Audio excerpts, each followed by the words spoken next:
मैं हमारे सहयोगी राकेश के पास एक बार चलूंगा और उसके बाद बाकी मेहमानों के पास भी आ रहा हूं।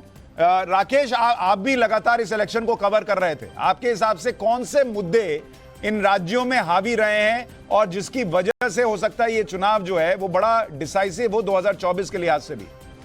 बिल्कुल निश्चित तौर पर सुशांत जी, 2024 चुनाव पर तो सबकी नजर है, लेकिन उससे पहले राज्यवार नतीजे क्या आते हैं 3 तारीख को, ये हो सकता है कि एक दिशा तय कर दे कि लोग क्या सोच रहे हैं अलग अलग मुद्दों को लेकर। राजस्थान की चर्चा में सबसे कर लेता हूं कि राजस्थान में कौन कौन से मुद्दे हावी रहे हैं और किन किन मुद्दों की चर्चा जो अलग अलग चुनावी रैलियां हो रही हैं उन चुनावी रैलियों के जरिए रहा है। तो सबसे पहले राजस्थान पर नजर डालते हैं और राजस्थान में जो मुद्दा सबसे ज्यादा हावी रहा है वो लाल डायरी का रहा है। प्रधानमंत्री मोदी खुद अलग अलग रैलियों में इस बात का जिक्र करते रहे हैं। राजेंद्र गुड़ा को जब से बर्खास्त किया गया और वो प्रेस कॉन्फ्रेंस में एक लाल डायरी लेकर आते हैं और कहते हैं कि इसके जरिए बहुत कुछ खुल जाएगा, तो ये एक बड़ा मुद्दा रहा।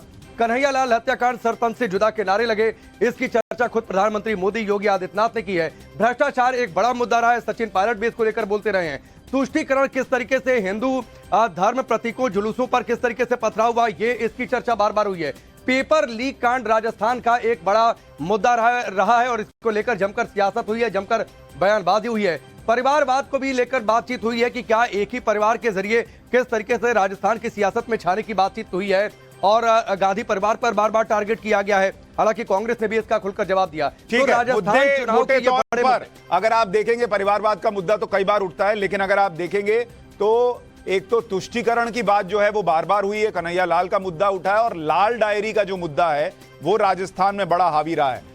तहसीन पूनावाला जी, 5 राज्य, आपका अपना एग्जिट पोल नंबर ना बताइए, अभी चुनाव आयोग फिर बमक जाएगा, हमसे नाराज हो जाएगा। आप पहले ये बताइए 5 में कितनी कांग्रेस जीतेगी, कितनी बीजेपी जीतेगी और कितना कोई और जीतेगा? मध्य प्रदेश, छत्तीसगढ़, तेलंगाना कांग्रेस जीत रही है।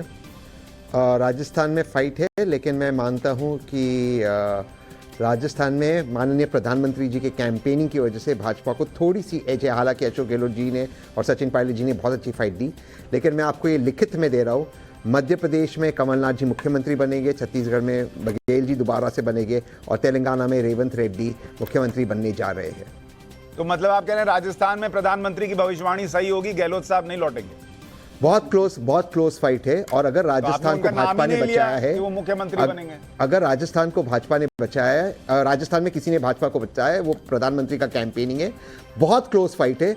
अशोक